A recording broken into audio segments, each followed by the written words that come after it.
Vamos abrir as nossas Bíblias em Gênesis 2. Como o presbítero falou, nós estamos no mês da família. E por conta disso nós temos uma série que fala a respeito da família. Família, reavaliando princípios e redescobrindo prioridades. Foi um tema pensado pelo seminarista da igreja, o Charles, e a gente vai fazer uma série especial esse mês, falando durante todo o mês sobre família. Ok, irmãos? Vamos abrir então as nossas Bíblias, Gênesis 2, nós vamos ler do versículo 18 até o versículo 25.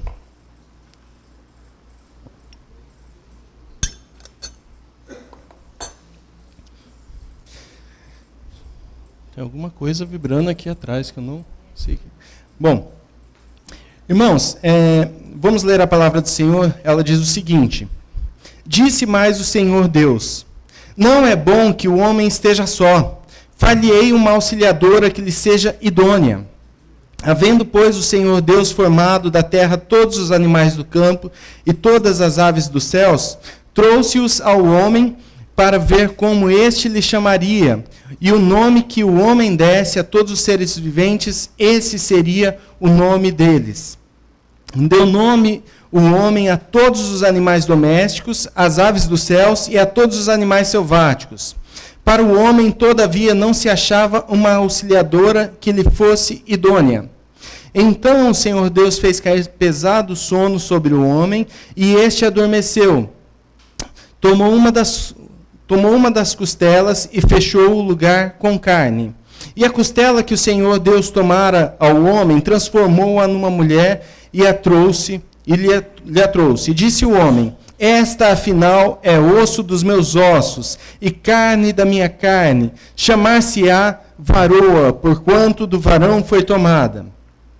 Por isso deixa o homem pai e mãe e se une à sua mulher, tornando-se os dois uma só carne. Ora, um e outro, o homem e a sua mulher, estavam nus e não se envergonhavam. O que é família? Qual a definição de família? Quem pode dar essa definição? Quais são os princípios da família? Quais são as prioridades da família? Quem pode nos falar a este respeito? É sobre isso que nós vamos falar essa manhã, sobre a família, uma criação perfeita de Deus. Esta noite, não esta manhã. Meu pai está aqui na primeira lugar aqui da fila, só para ficar anotando e depois vem me dar bronca. Então tem que falar certinho. Esta noite, irmãos. Esta noite, nós vamos falar então, esta noite, sobre família, uma criação perfeita de Deus. Mas já falamos também isso esta manhã. O que é família? A Constituição fala a respeito disso. A Constituição Federal de 1988 afirma: família é a base da sociedade. Ela tem proteção especial do Estado. Isso de acordo com o artigo 226. Interessante isso, ela tem proteção especial do Estado. Não sabemos se é verdade, mas está escrito. Considera-se família casamento. Então casamento faz parte de uma família. União estável entre homem e mulher, pelo menos pela Constituição, isso é uma família. Ele deixa claro, entre homem e mulher. Pelo menos um dos pais e o filho, ou seja, o pai e um filho é uma família para a Constituição. Uma mãe e um filho é uma família para a Constituição. E quais são os deveres dos pais da família? Os pais devem dar direito à vida, saúde, alimentação e educação aos seus filhos. Isso deve ser provido pelos pais. E os pais também têm o dever de criar, assistir e educar os filhos menores. E os filhos maiores têm a obrigação, o dever de amparar os pais na velhice, carência ou enfermidade. Então nós vemos aqui que a Constituição dá uma definição que em algumas coisas nós concordamos, outras coisas talvez sejam um pouco deturpada, mas ela fala da função da família, cuidar dos filhos, cuidar dos pais e ampará-los na velhice, coisas que nós sabemos que são extremamente importantes para a família. A Declaração dos Direitos Humanos fala que a família é o núcleo natural e fundamental da sociedade. Ou seja, família é algo natural, formado a partir do que Deus criou, a partir da natureza que Deus deu. E tem direito à proteção da sociedade e do Estado. A ONU, por sua vez, já tem um pensamento um pouco diferente. Não há definição de família nos termos da legislação internacional dos direitos humanos. O conceito de família deve ser entendido em um sentido mais amplo. Ou seja, eles tentam abrir as portas para que o casamento homossexual, homoafetivo, seja aceito como parte da família. Mas, afinal, Constituição, Declaração de Direitos Humanos, a ONU, podem dar a definição exata de família? A família foi criada e instituída por Deus. Sendo assim, o Criador deve dar a sua verdadeira definição. E é isso que nós vemos neste capítulo número 2, a formação da família e a constituição do que é realmente a família criada por Deus, a família formada pelo nosso Senhor. Esta é a família que o Senhor planejou, e só a Bíblia pode nos dar a verdadeira definição do que é a família. E sendo assim, nós vamos falar sobre a família, que é uma criação perfeita de Deus. Uma criação de uma instituição perfeita. A família é uma instituição perfeita? Hoje a gente sabe que a família não é perfeita. A minha, pelo menos, tem alguns defeitos. Pouquíssimos, mas tem, né, Lina? Pouquíssimos defeitos. Lógico, como o presbítero Medeiros falou, né? Toda família tem seus problemas, sim. Mas a família que confia verdadeiramente em Deus tem nele a solução dos seus problemas. Mas ela é uma criação perfeita de Deus, ela é uma instituição perfeita, e isso nós podemos ver pelos capítulos que ela foi formada. O capítulo 1, 27 e 28 fala que foi criado homem e mulher e mandou ser fecundos e criar filhos, encher a terra. A família que Deus deu. Pais, filhos, né, avós, tios, tudo isso faz parte desta família. E aí no capítulo 2 também fala do que é família. Os capítulos 1 e 2 são os dois capítulos da Bíblia que não tem problema nenhum, em que o mundo foi criado perfeitamente, em que não havia o pecado do mundo, então, por isso, tudo que era a criação de Deus era perfeita. Sendo assim, a família é uma instituição perfeita. Assim como o trabalho, né? Nós tivemos 1º de maio, aí, o dia do trabalho. O trabalho foi instituído antes da queda, né?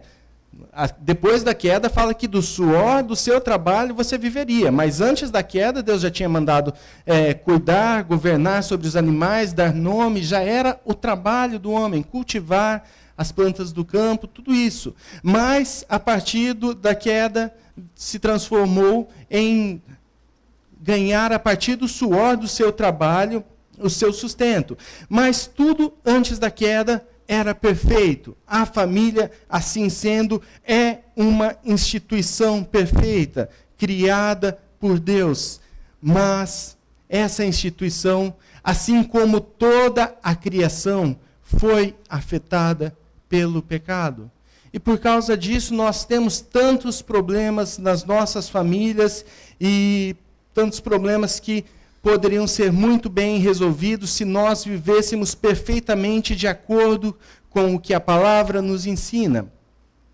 Mas, sendo assim, a família, uma criação perfeita de Deus, que é o nosso tema dessa noite, nós vamos falar primeiro sobre como se forma uma família, qual é o conceito dessa família, qual é a base desta família. Mas essa base, ela sempre é alicerçada debaixo do poder e da graça e da glória de Deus. Deus é o fundamento da família. Deus O nosso Senhor é aquele que é o fundamento da família. Ele apenas não é o criador da família, não é só o criador da família, mas ele também é o fundamento, aquele que serve de base, serve de alicerce para a família. O Salmo 127, versículo 1 fala: se o Senhor não edificar a casa, em vão trabalham os que a edificam. Se o Senhor não edificar a casa, se o Senhor não alicerçar a casa é uma casa sem base, sem alicerce, sem fundamento. Qualquer sopro, qualquer vento vem e derruba a casa. A nossa confiança, nossa dependência deve ser, primeiramente, antes de tudo, no Senhor, em Deus, o nosso Senhor, porque só Ele que pode dar o sustento, que pode alicerçar, que pode fundamentar a nossa família. Ele não é apenas o Criador, Ele é o fundamento. Em tudo nós dependemos deles. Atos 17 vai falar o seguinte, Atos 17, 28 fala que nele nós vivemos, nele nós nos movemos e nele existimos. Em Deus nós nos movemos, vivemos e existimos. Tudo que nós fazemos depende única e exclusivamente da graça de Deus. A palavra de Deus fala que as misericórdias do Senhor são a causa de não sermos consumidos. Ou seja, sem a graça, sem a misericórdia do Senhor, nós não somos nada. A família também precisa do Senhor, depende do Senhor. Em tudo nós dependemos do Senhor. Seja no casamento, seja na criação dos filhos, seja na educação, seja nos planejamentos que a gente vai fazer, em tudo nós dependemos do Senhor. Mas se a gente for observar as coisas como estão acontecendo, a gente vai perceber algumas coisas. Antigamente, na década de 70, as mulheres normalmente se casavam com 23 anos. E os homens com 30 anos. Hoje está aumentando. Em 2014, a estatística é de que as mulheres se casam com 27 anos, em média, e os homens com 33 anos. E nós temos o Elos aqui que está aumentando essa faixa de idade, né? Herbert, Graça, glória a Deus, né? Por isso. Mas a gente sabe que não é só por isso que essa idade vem crescendo.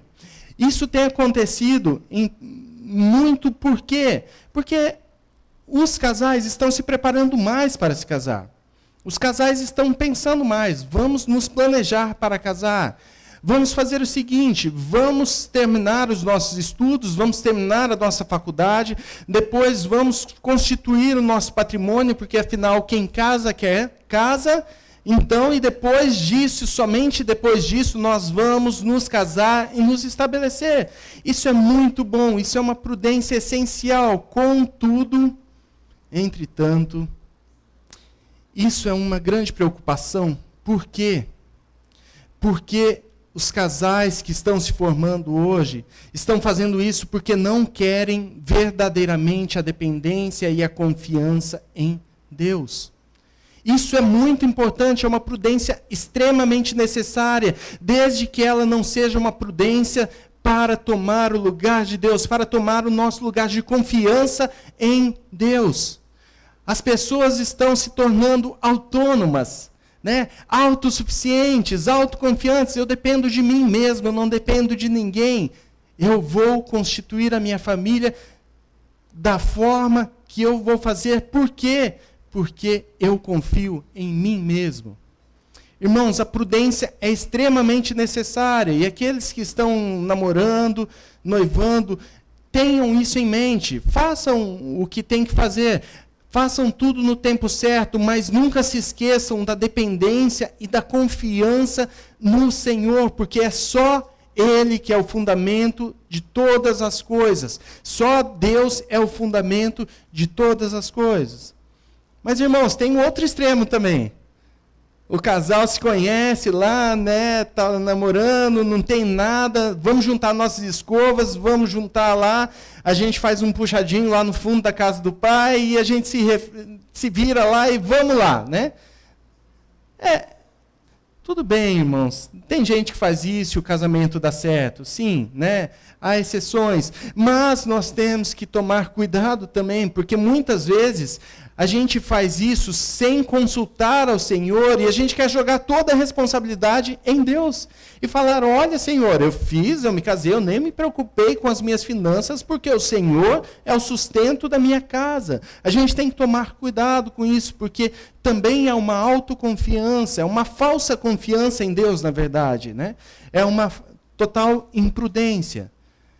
Todos os casamentos devem ser firmados, devem ser debaixo de oração, pedindo a direção do Senhor, pedindo a direção do tempo. E enquanto isso, nós devemos ter a prudência de estudarmos, fazermos a nossa faculdade, construirmos o nosso patrimônio, mas lembrando que o verdadeiro sustento, verdadeira fonte de fundamento do nosso lar é o Senhor, é Deus. Somente nele nós podemos confiar.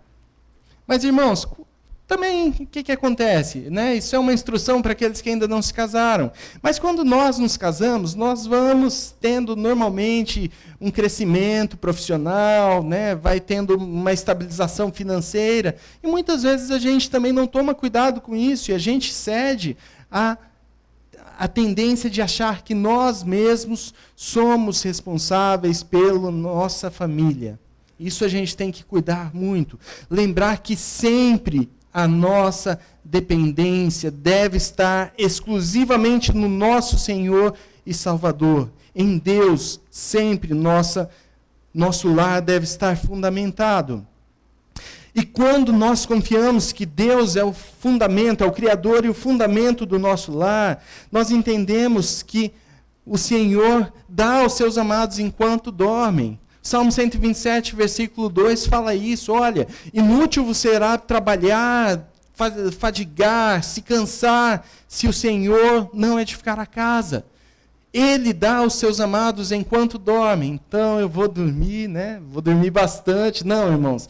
Ele não está incentivando a deixar de cumprir com as nossas obrigações. Está nos incentivando a trabalharmos, fazer as nossas atividades, mas confiando que Ele vai dar o nosso sustento.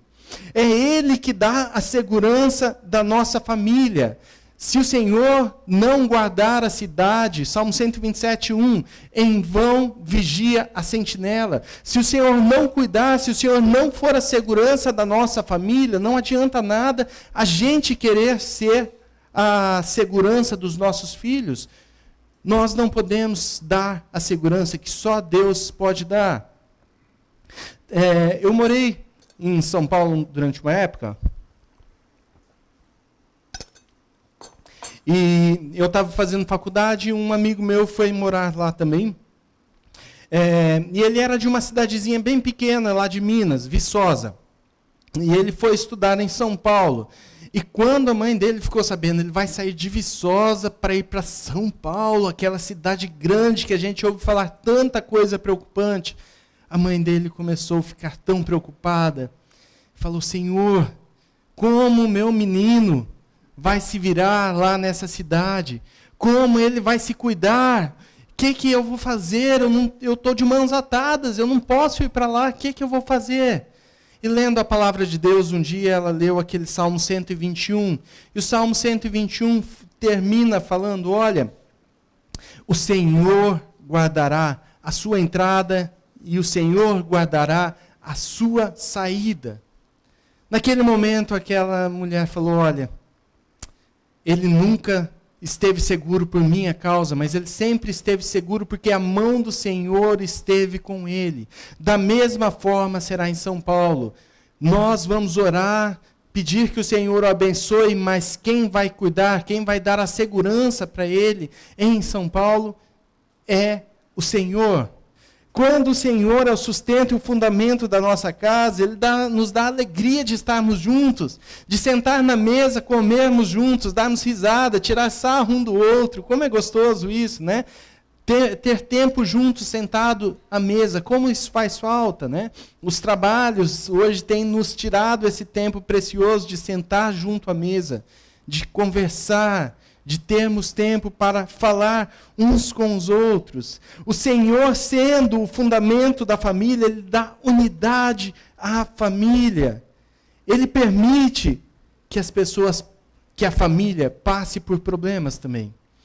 porque assim a família cresce, porque assim a família ganha união, porque assim a família se fortalece. Mas mesmo quando nós passamos por dificuldade, Ele também nos dá, junto com essa dificuldade, a paz que excede todo entendimento.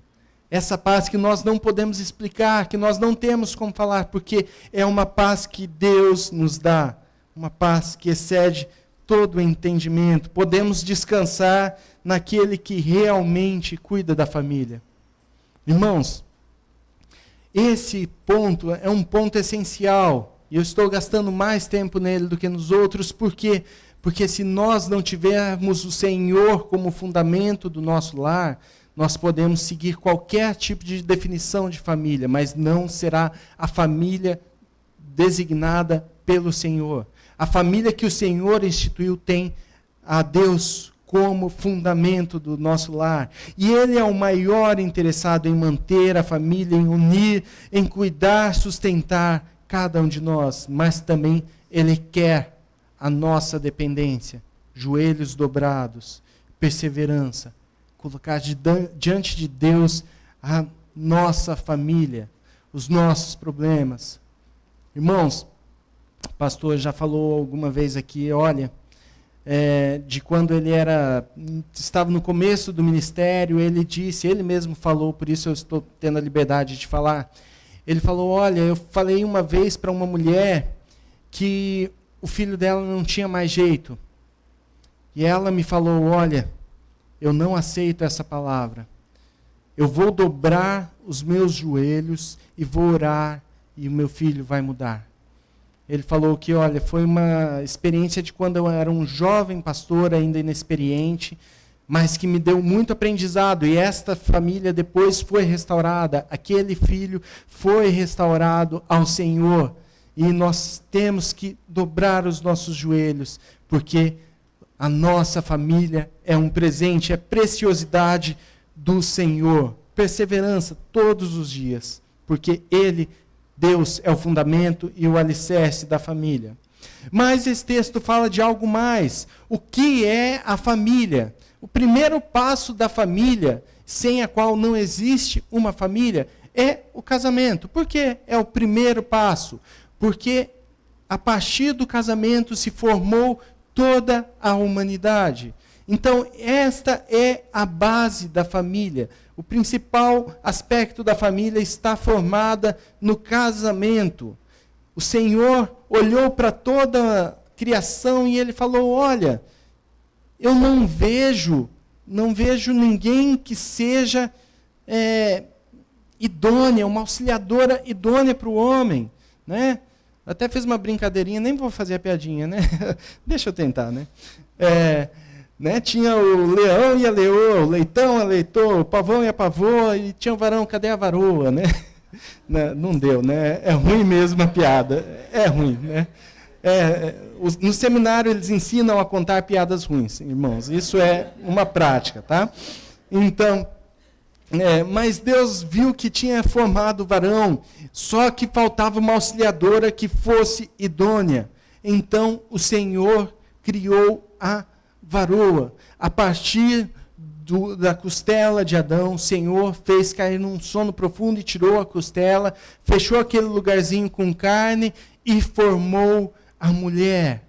E aí o Adão acordou e falou, olha, esta se chamará varoa, porque ela é osso dos meus ossos, ela é carne da minha carne. E por causa disso ela será a minha auxiliadora. Mas eu gosto muito da frase que Adão fala. E disse o homem, esta afinal, finalmente, agora, até que enfim, eu tenho alguém que seja auxiliadora. Não só Deus percebeu a ausência, mas o homem também sentia falta de alguém que lhe fosse companhia. Hoje a gente tem trocado muito as companhias por animaizinhos de estimação. Animais de estimação têm que ser muito bem cuidados, e são um presente de Deus também, são fofinhos, legais, tal. No entanto, eles não suprem a falta da companhia que só a esposa pode dar ao homem, só o homem pode dar à esposa. Tanto é que Adão tinha um monte de animaizinhos de estimação lá, né? Vivia com um monte de animais de estimação. E o Senhor falou, nenhum completa perfeitamente a vida de Adão. E ele formou a mulher, porque ele precisava de alguém, de uma companheira. Os animais já tinham as suas companheiras, mas faltava ao homem essa companhia. Então, Deus formou a mulher. Olha, os filhos também são companheiros, são presentes de Deus, né? Nós vamos falar também sobre os filhos, mas somente o que pode completar verdadeiramente o homem, satisfazer verdadeiramente o homem, é a mulher. E só o que pode satisfazer a mulher verdadeiramente, complementar, é o homem. Então, é a base da família. Casal. E aí, a partir do versículo 24, ele vai falar, olha, como que se forma o casamento, né? Por isso, deixa o homem, pai e mãe, se une à sua mulher, tornando-se os dois uma só carne. Então, em primeiro lugar, deixa o homem ao pai e à mãe. Isso mostra que casamento não é coisa de menino, não é coisa de criança. Casamento é para quem tem responsabilidade.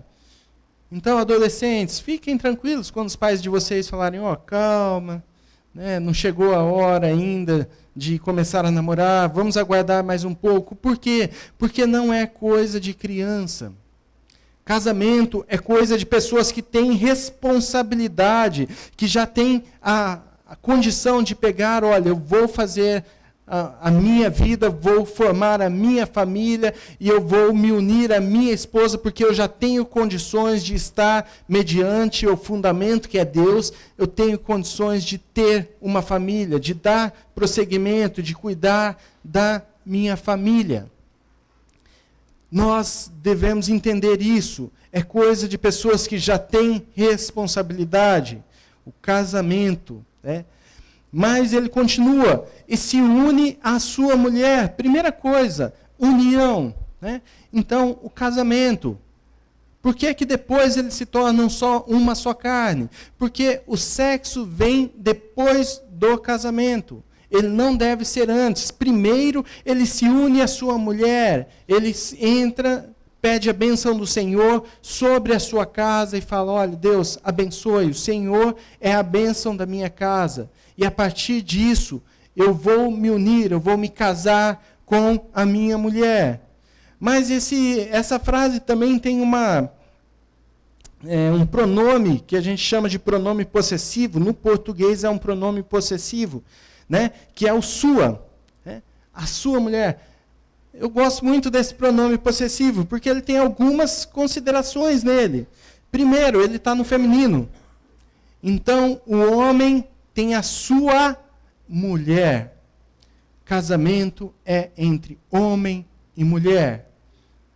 A nossa Constituição já permite o casamento homoafetivo.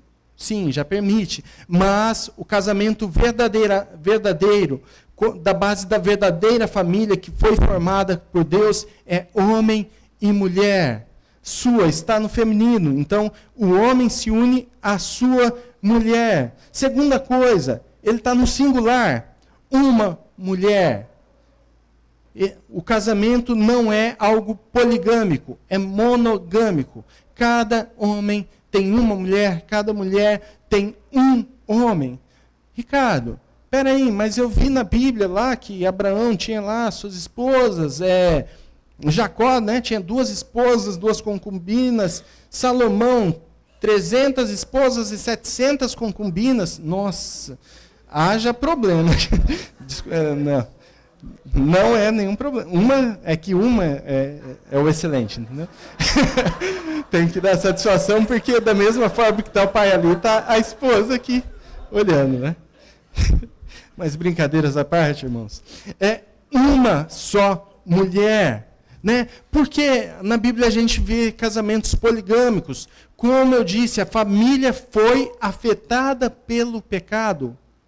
Sim, a família foi afetada pelo pecado. E apesar de Deus usar a geração de Jacó para formar o povo de Israel, apesar disso, é um casamento que não é de acordo com a palavra de Deus, afetado pelo pecado, porque teve mais de uma mulher.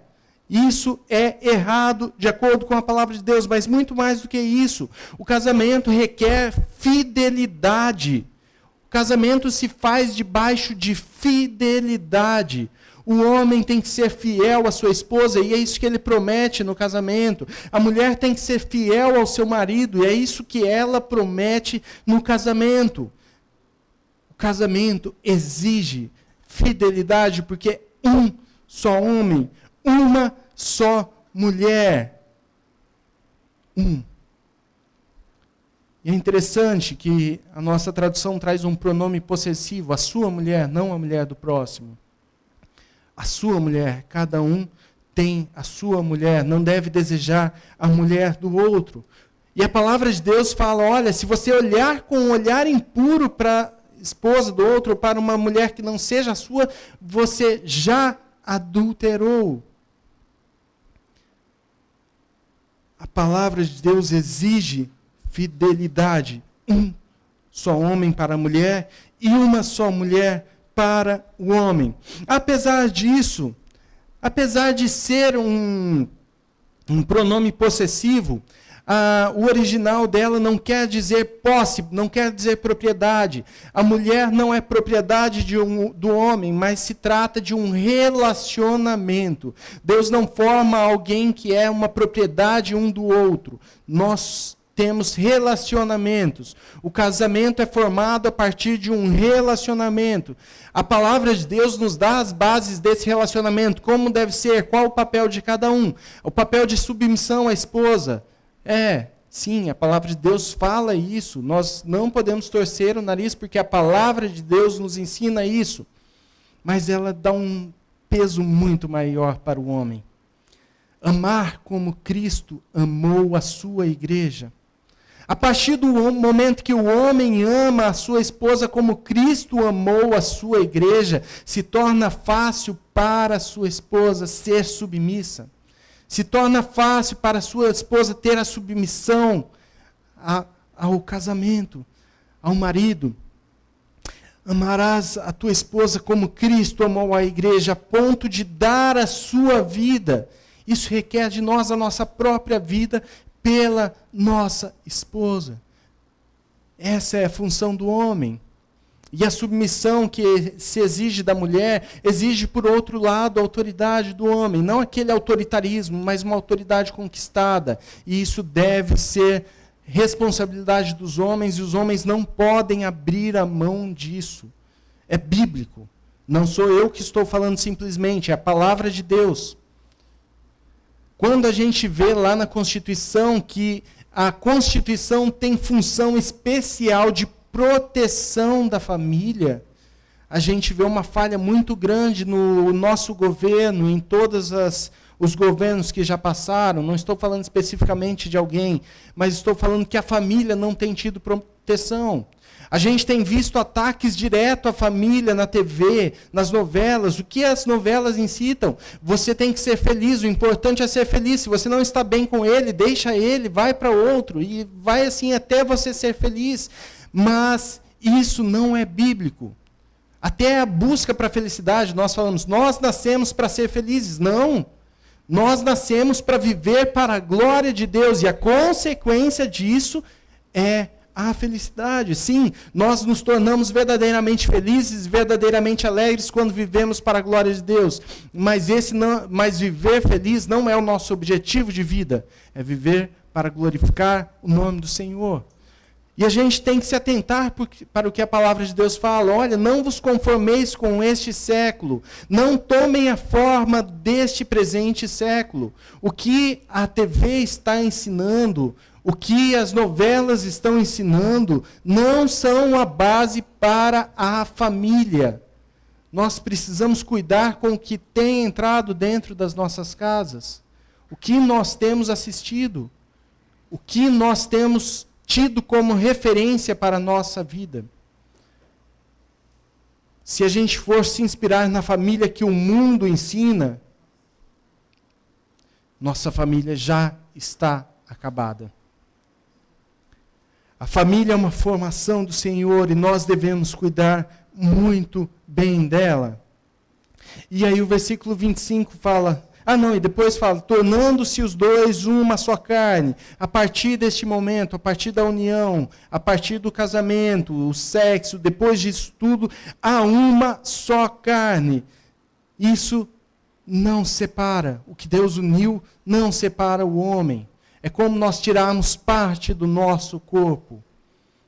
É como a gente fazer uma mutilação a nós mesmos. Nós devemos nos atentar muito a isso. Deus é o fundamento do nosso casamento. O casamento é a base da nossa família. E os filhos são a grata responsabilidade que o Senhor nos dá.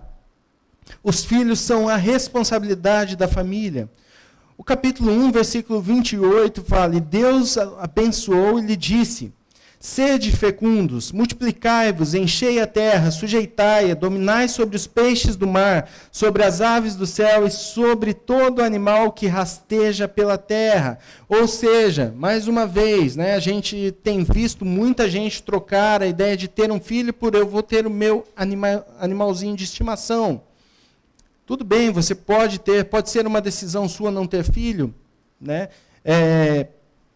pode ser, mas a gente tem que entender que Deus deu o governo sobre os animais.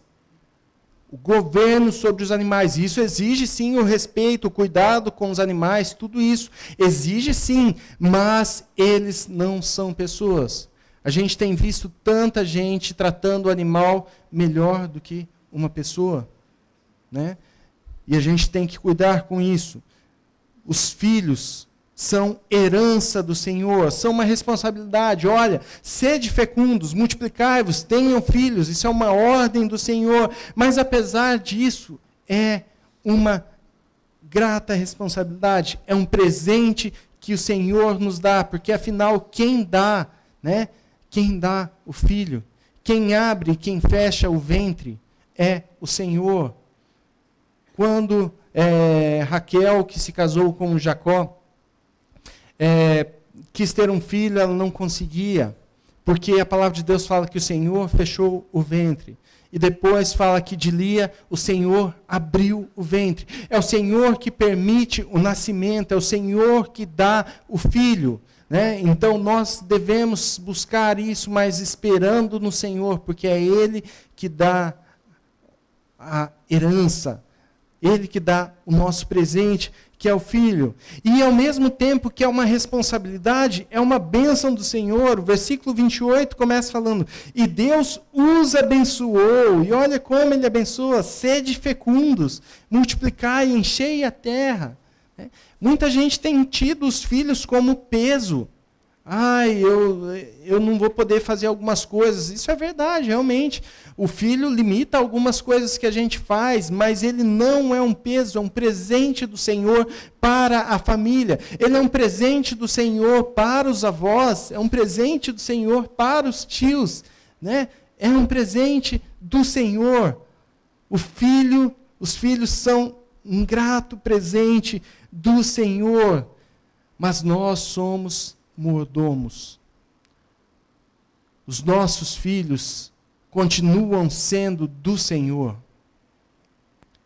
Nós temos que cuidar deles, nós temos que zelar por eles, dar a educação, ter toda a responsabilidade, fazer o que realmente a Constituição nos diz, dar direito à vida, dar direito à educação, criar, cuidar, mas muito mais do que isso, fazer o que a palavra de Deus nos ensina, inculcar a palavra do Senhor aos nossos filhos, falar dia e noite da palavra do Senhor, ensinar os nossos filhos na palavra do Senhor, nos caminhos do Senhor, e tem promessa do Senhor sobre isso, para que quando ele for velho não venha a se desviar.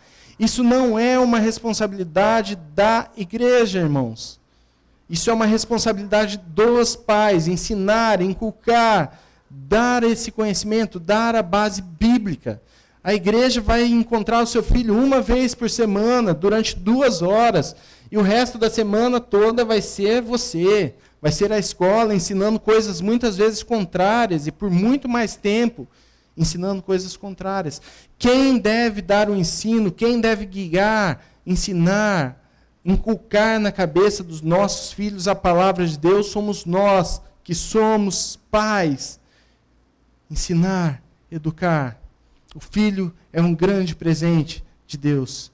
Tanto que a própria Constituição vai falar, depois que eles são velhos, depois que eles são adultos, quem cuida dos pais são os filhos. Essa é uma obrigação. E é isso que a palavra de Deus realmente nos ensina, que nós devemos honrar os nossos pais.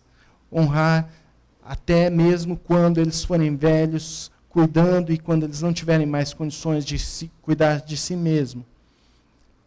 Nós precisamos entender, em primeiro lugar, que a nossa família depende daquele que é o Criador e que é o fundamento.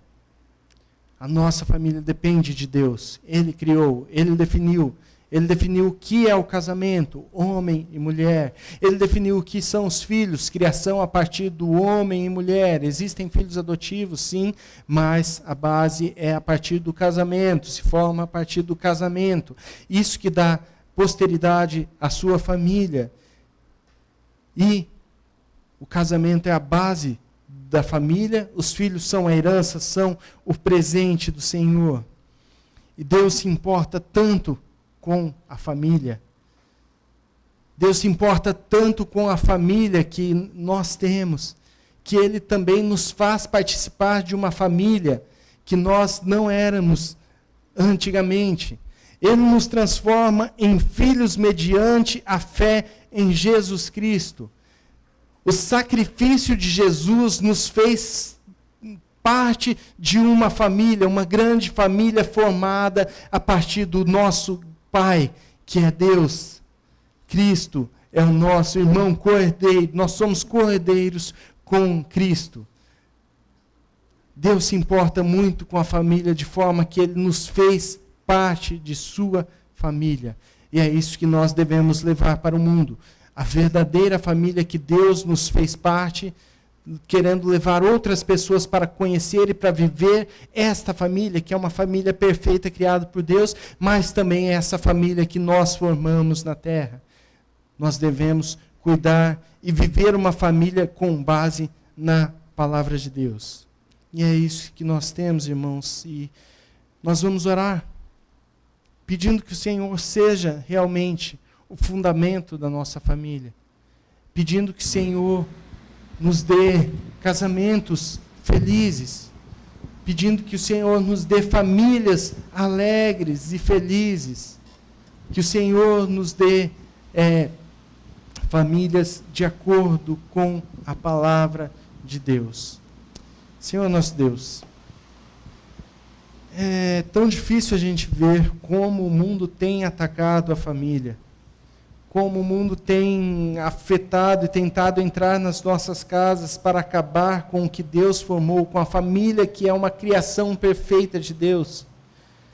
Mas nós te pedimos, ó Pai, que o Senhor seja o firme fundamento do nosso lar, que a gente nunca deposite a nossa confiança em nós mesmos, porque nós somos falhos, nós somos pecadores e afetados pelo pecado, e só o Senhor pode ser o verdadeiro fundamento do nosso lar. Abençoe, ó Pai, os casamentos que estão se formando, os casamentos que já estão se formados. Fortaleça, ó Pai. Fortaleça aquelas famílias que já não são formadas por casamentos, ó Pai. Nós sabemos que o pecado afetou a família e muitas vezes o casamento tem se acabado, mas nós te pedimos que o Senhor seja o sustento dessas vidas, ó Pai. Nós te pedimos que o Senhor traga de volta aqueles casamentos que o Senhor tem para ser consertados, ó Pai. E cuide daquelas pessoas, ó Pai, que têm formado uma família só com seus filhos, porque o Senhor é o sustento, e o Senhor pode trazer a união, mas o Senhor também pode fazer uma verdadeira família a partir de um pai e um filho, de uma mãe e um filho. Nós entregamos isso ao Senhor, pedindo que o Senhor seja o firme sustento do nosso lar. Que nós entendamos, ó Pai, que os nossos filhos não são um peso, mas também são uma extrema responsabilidade que nós temos, porque nós somos mordomos de algo que o Senhor nos presenteou, que o Senhor nos deu. Nos ajude a criar e educar os nossos filhos, esses presentes do Senhor, aos pés da cruz, aos pés do Senhor. Nos ajude isso. Abençoe a nossa família, que é esta igreja, que nós somos irmãos em Cristo. Abençoe a família de Cristo por toda a terra. Abençoe a família que o Senhor, da qual nós fazemos parte, por toda a terra. Seja o fundamento sempre da igreja. É isso que nós te pedimos, ó Pai. Em nome do Senhor Jesus. Amém. 2019, um ano para crer e crescer.